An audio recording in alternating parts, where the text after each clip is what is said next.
Okay, we'll start a new chapter today. Let's see.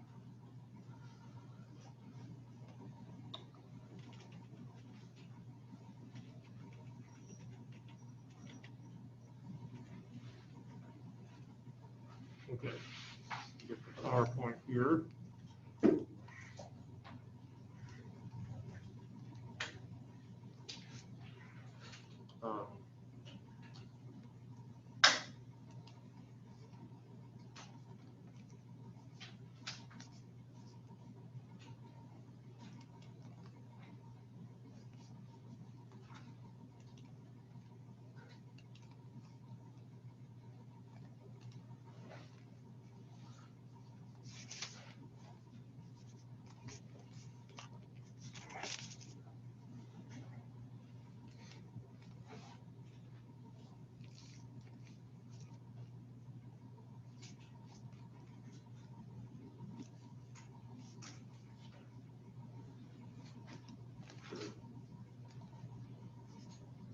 Okay,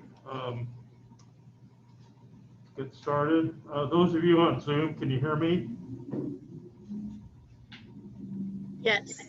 Good, okay. Take just a minute for this to load.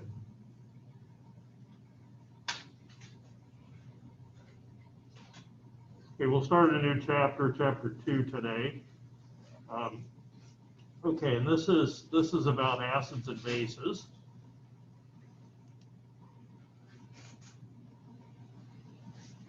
And okay, let me go back and I'll share my screen.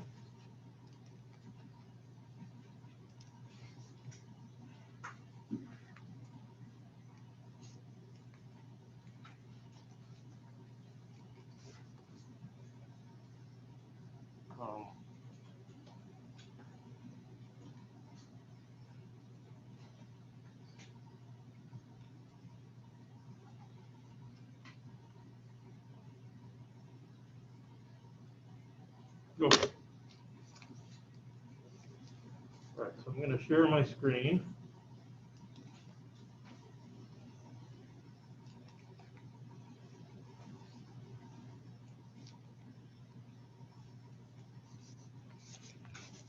And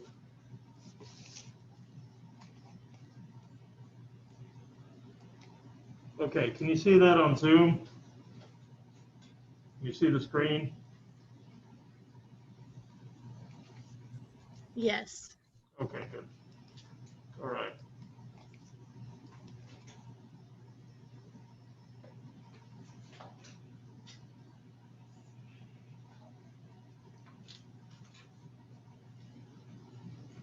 Okay, there's about 5 different models for acids and bases.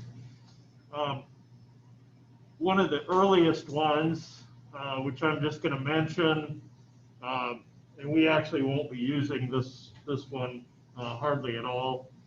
But this says an acid is a substance that dissolves in water to form hydronium ions. Okay, a lot of the reactions that we'll be talking about and you'll be doing in lab may not be in water. In a base, according to this model, is a substance that dissolves in water to produce hydroxide ions. Okay, so that's a very limited definition. I'm just going to go ahead and skip over this. Okay, this is one that we'll be using a lot. The other definition will be, the other model definition we'll be using is the Lewis acid-base model. But according to the Bronsted-Lowry model, an acid is a proton or H+ donor. A base is a proton acceptor.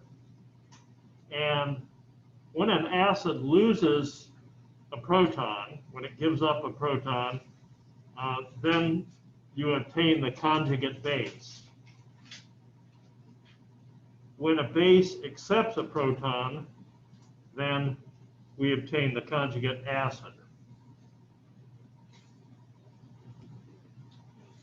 Okay, so in a Bronsted-Lowry acid-base reaction, such as the reaction of HCl with water, we have a conjugate acid-base pair. Okay, notice that HCl was neutral, and when it loses an H and a plus, it becomes Cl minus.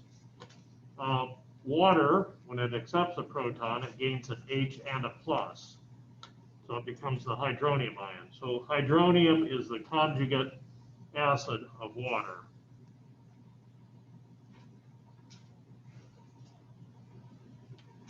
Okay, and I alluded to this just a moment ago. Bronsted-Lowry definitions do not require water as a reactant or even as a solvent.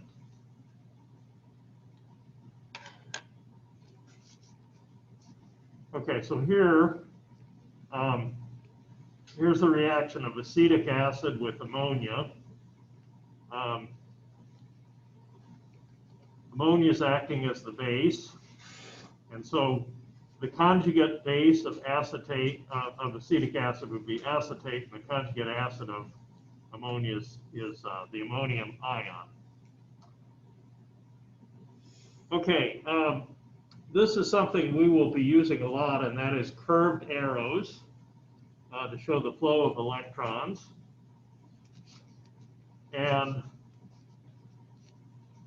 ammonia will donate a lone pair of electrons to that hydrogen on acetic acid. This pair of electrons then will move on to the oxygen.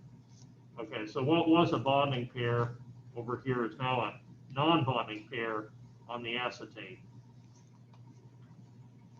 Electrons move toward this oxygen, so it was neutral, now it's negative.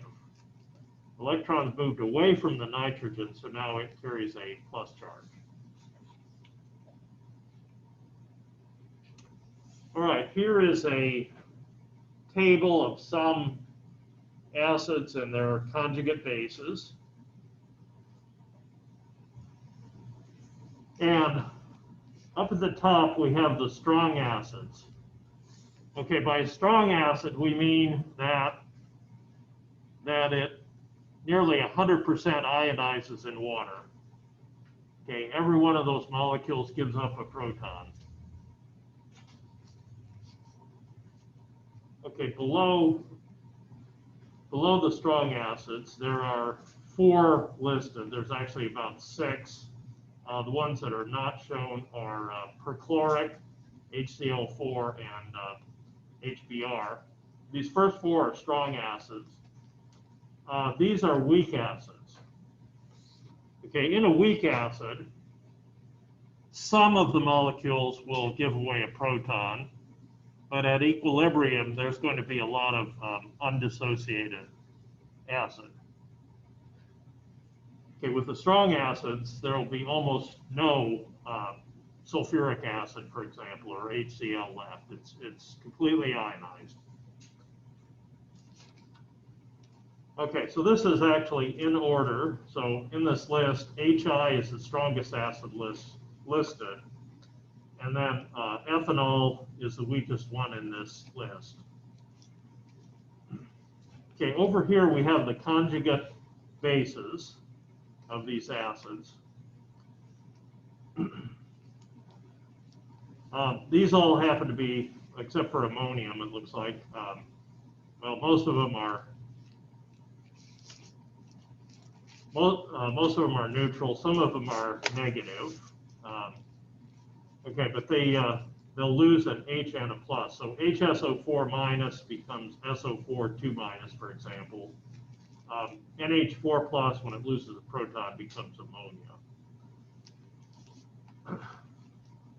All right, over here on the right, we have, again, the conjugate bases.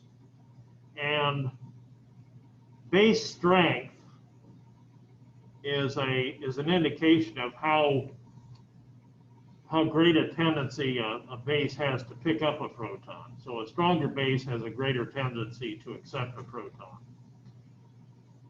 Okay, well, these two trends run in the opposite direction. Okay, so HI is the strongest acid, but I minus is the weakest base. Okay, if HI wants to give away all of its protons, it doesn't want them back. Okay, so the equilibrium goes all the way to the right. Okay, here, ethanol and water are the weakest acids on this list, and so their conjugate bases are the strongest.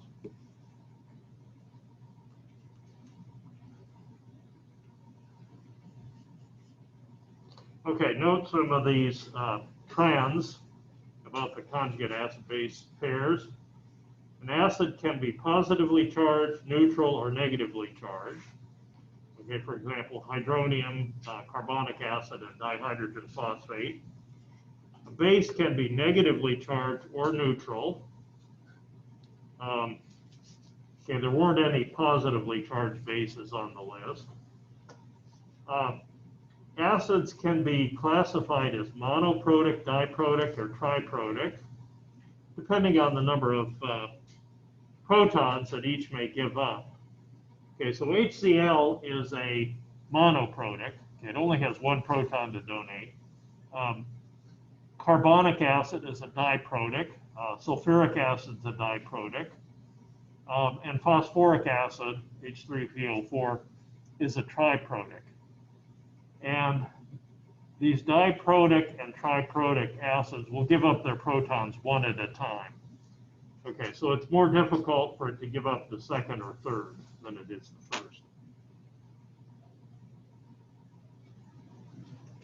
Okay, and this shows carbonic acid giving up first one proton to water in this case, and then its conjugate base also giving up a proton to become the carbonate ion. Okay, point number 4 here is that several molecules and ions appear in both the conjugate acid and conjugate base columns. So some of these can function both as an acid or a base. Okay, a good example right here is this one, bicarbonate, or also called hydrogen carbonate. It can give up a proton, act as an acid, or it can accept a proton, act as a base. Okay, and as I mentioned, there's an inverse relationship between the strength of an acid and the strength of its conjugate base. The stronger the acid, the weaker its conjugate base. Okay, so HI is the strongest acid on the list, but its conjugate base is the weakest. Acetic acid is a stronger acid than carbonic acid, and conversely, acetate would be a weaker base than bicarbonate or hydrogen carbonate. Oh. Okay. Okay, so as I mentioned, a strong acid is one that completely or almost completely ionizes, reacts with water to form hydronium ions. A strong base is one that completely reacts with water to form hydroxide ions. So here we have a list of the 6 strong acids: HCl, HBr, HI, nitric, sulfuric, and perchloric. These are some examples of strong bases. Okay, by the Arrhenius definition, hydroxide is the only strong base listed, but according to the Bronsted-Lowry definition, you can have bases that are stronger than hydroxide. Okay, so these are some hydroxide salts, just a few examples of common strong bases.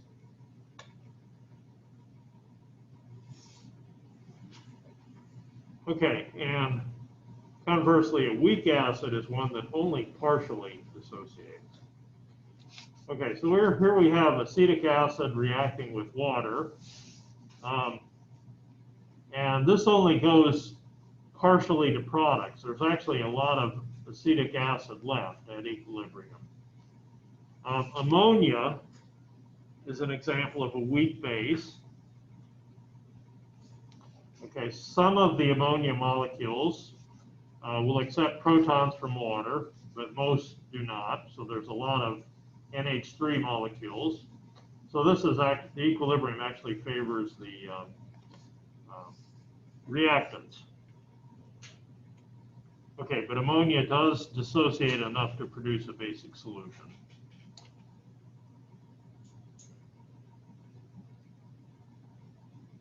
Okay, so another way of saying that is acetic acid is incompletely ionized in aqueous solution. Okay, we can describe the extent of ionization or equilibrium by using the Ka, the acid dissociation equilibrium constant. And the Ka is defined as hydronium times the conjugate base over the undissociated acid. Water is left out of the equation. Okay, it's in large excess. It's a pure liquid. And the larger the Ka, the stronger the acid.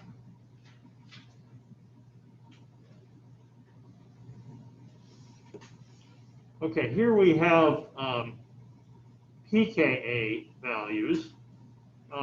The pKa is minus the log of the Ka. Kas and pKas actually go in opposite directions. All right, so the larger the Ka, the stronger the acid, but the smaller the pKa, the stronger the acid. Okay, so pKa is minus the log of the Ka, so ethane, and that's CH3CH3, has a pKa of 51. Okay, so that means the Ka is 10 to the minus 51 power. So that's really small. Okay, and that means that the ethyl anion is an extremely strong base. Earlier, we talked about ammonia as a base. Okay, its conjugate acid is NH4+, but here we have ammonia as an acid. Okay, when ammonia donates a proton, it becomes NH2-. And its pKa is 38, so the Ka would be 10 to the minus 38th power. By comparison, water is 15.7. Okay, and then as we go down, we get stronger acids. And here are these strong acids, like sulfuric and hydrogen chloride and so on. These have negative pKa values. Okay, so hydrogen iodide with a pKa of -9 would have a Ka of 10 to the 9th, or 1 billion. Okay, which tells you there's practically no Hi left. So it's just about all gone to hydronium and iodide.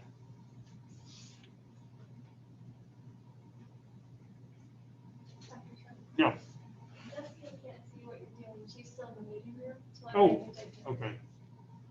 Yeah, here we go. See that? Okay. Okay, so to determine the position of an equilibrium, you identify the two acids in the equilibrium, one on the left and one on the right, and you determine which one is stronger.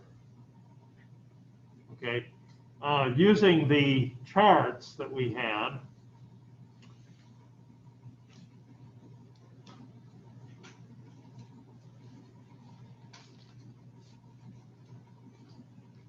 Okay, using the charts we had,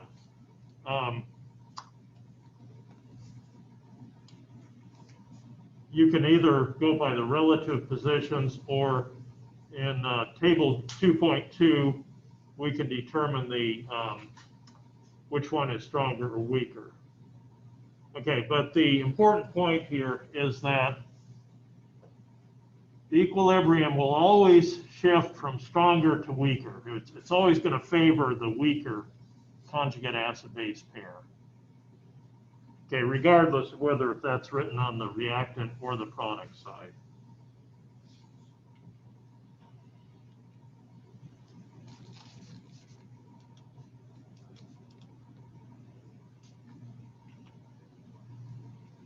Okay. So if we look at the reaction of acetic acid and ammonia, okay, acetic acid is 4.76 for its pKa. Ammonia, or the ammonium ion, we want to compare the two acids.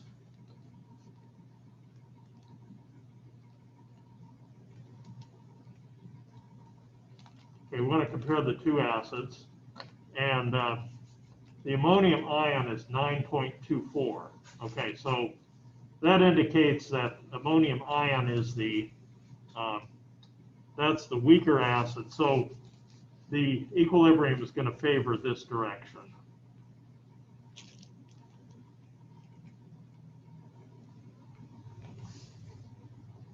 Okay, next we'll look at some of the trends in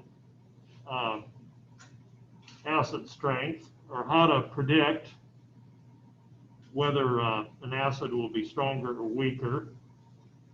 One of the things we can look at is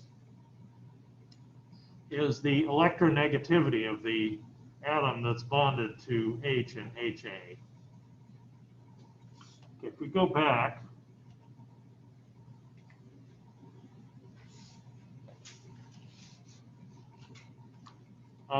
carbon has a low electronegativity, so it's going to be a really weak acid.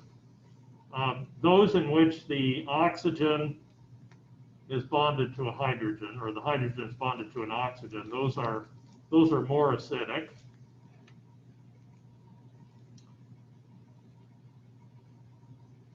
Okay, resonance stabilization of A is also an important factor. We'll talk about what we mean by the inductive effect, and the size and delocalization of charge in A minus.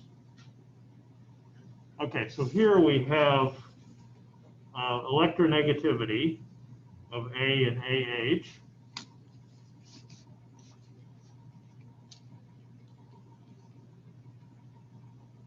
Okay, so in this series, fluorine is the most electronegative, so HF is the most acidic.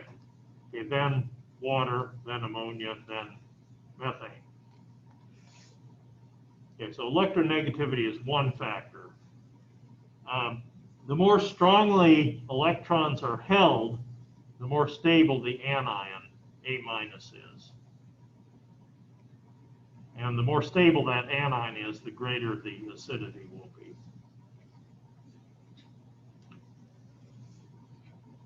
Okay, another factor to consider is electron delocalization or resonance. And here there's a comparison of acetic acid and ethanol. Okay, so ethanol is about 10 to the 11th power less acidic, 100 billion times less acidic than acetic acid. And the reason is that with ethanol, okay, once we form the conjugate base, that negative charge is stuck on that oxygen. It can't go anywhere. resonance, it turns out, is a highly stabilizing phenomenon. And in the case of acetic acid, okay, we can spread out the negative charge between both oxygens. And so that makes the anion more stable, and hence the acid is stronger.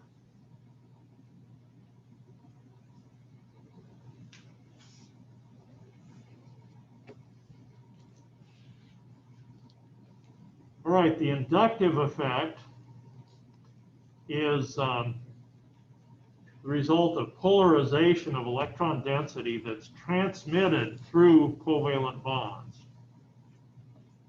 Where we are most likely to see this is if there's a nearby highly electronegative atom.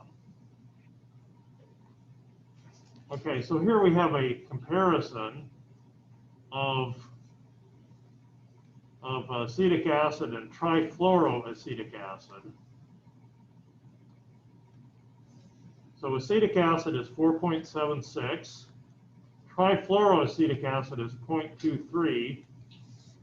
Okay, so that tells us that's a difference of 4 pKa units. So trifluoroacetic acid is more than 10,000 times more acidic than acetic acid.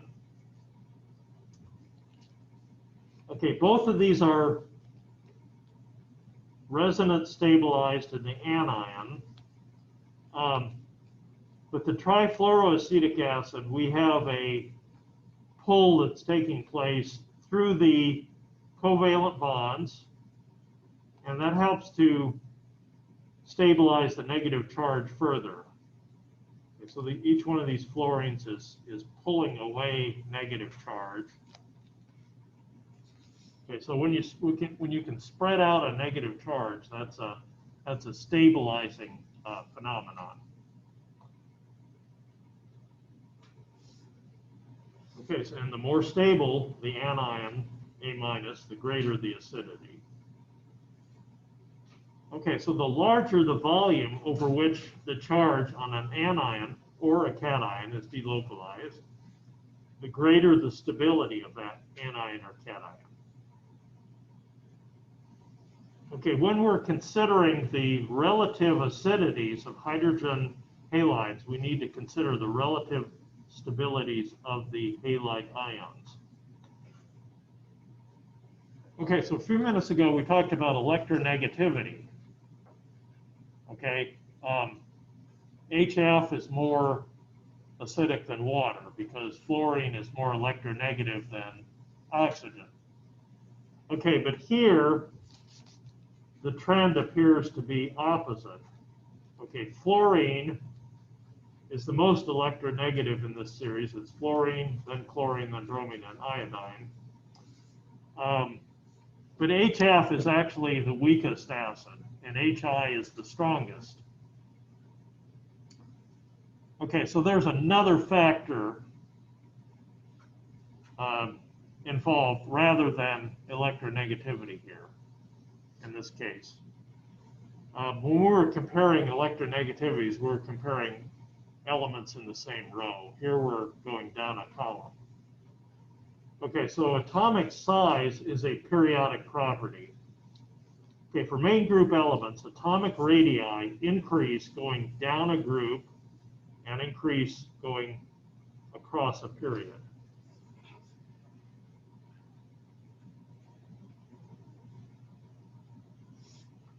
Okay, so iodine has the largest atomic radii, while fluorine has the smallest. Anions are always larger than the atoms from which they're derived. Okay, that makes sense. We add an electron, so the anion will get bigger. Nuclear charge is unchanged, but the added electron introduces new repulsion, so the electron cloud is going to swell. All right, so the iodine has the largest atomic radius. Fluoride has the smallest atomic radius. HI is the strongest acid in that series. because the negative charge on the iodide ion is delocalized over a larger volume. Okay, so just because of the size of the anion, the charge is more delocalized.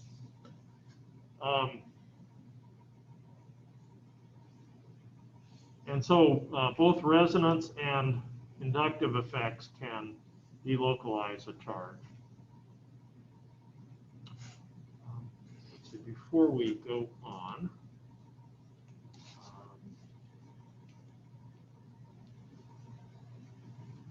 let's go back to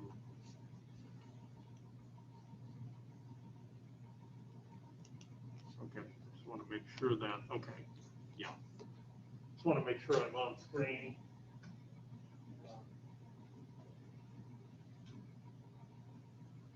All right, the strong acids. Okay, we had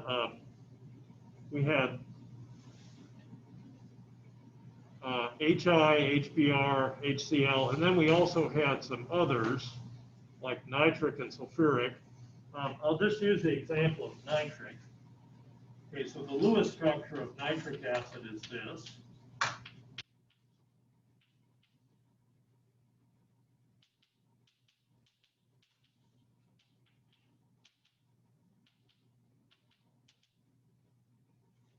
And when nitric acid loses a proton,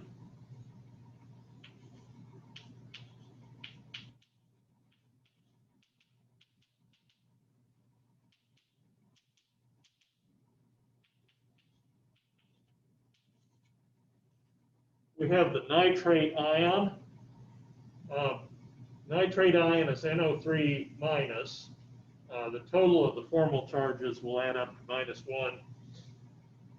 This is resonance stabilized. So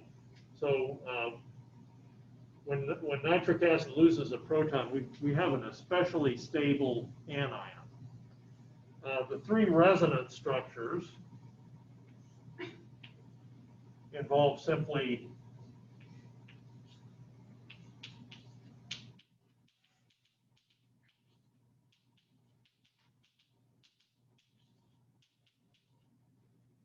changing the position of the double bond.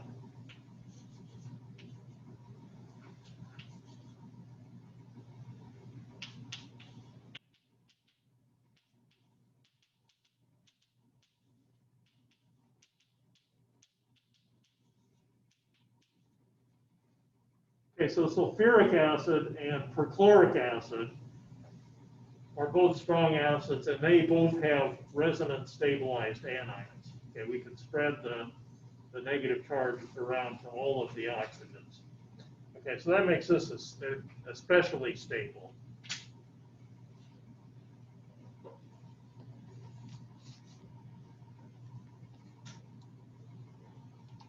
Okay, we'll go back to the screen here.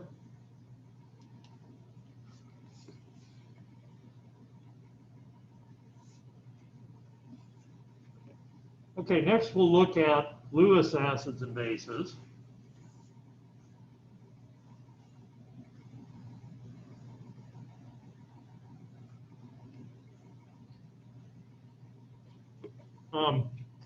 This is actually going to be a major component of this course. A large majority of what we do will be Lewis acid-base reactions. The Lewis acid is any molecule or ion that can form a new covalent bond by accepting a pair of electrons. Lewis base is a molecule that forms a new covalent bond by donating a pair of electrons. Okay, so here's that in general terms. The Lewis base is an electron pair donor. The Lewis acid is the acceptor. Okay, according to the Bronsted definition, an acid is a proton donor, but a Lewis acid is an electron pair acceptor.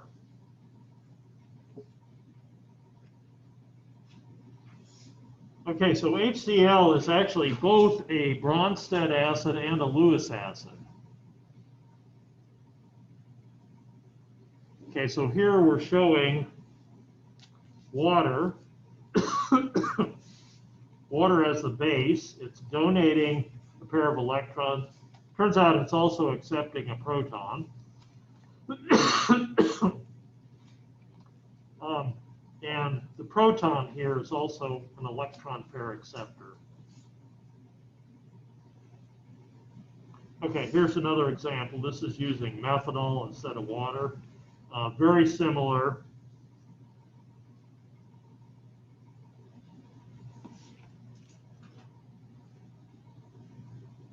Okay, so these are some very common Lewis bases and their relative strengths.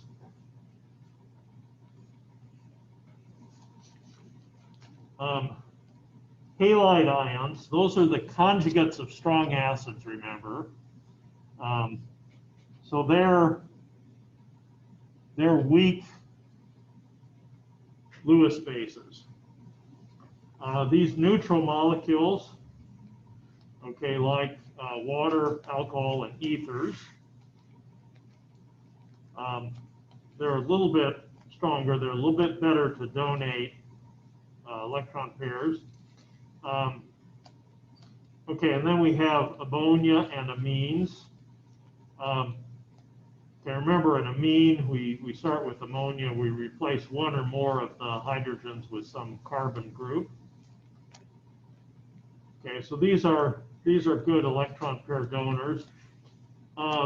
These are even stronger electron pair donors, hydroxide and methoxide. And the very strong electron pair donors are the ones with a negatively charged nitrogen. Okay, they are very strong Bronsted bases. That is, they can accept protons very readily, and they can also donate electron pairs, not just to protons, but to any species that can accept an electron pair. Okay, and here's an example of another species that can accept an electron pair. And that is a carbocation, a positively charged carbon. Okay, since carbon is accepting the electron pair, it's a Lewis acid. And bromide is donating electron pair. Then we form a new covalent bond when that happens.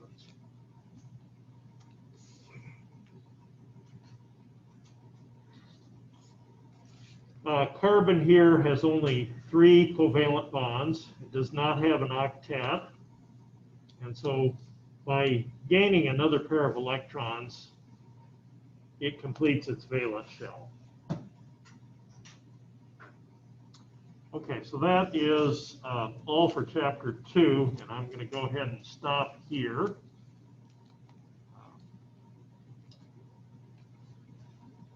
And I'm going to stop the screen sharing. Okay, and as I mentioned in a couple of the emails, we'll do a live Zoom Friday morning. It's also going to be recorded, and I have posted sampling assignments, okay, which you can access through Canvas. Okay, so I'll see you online.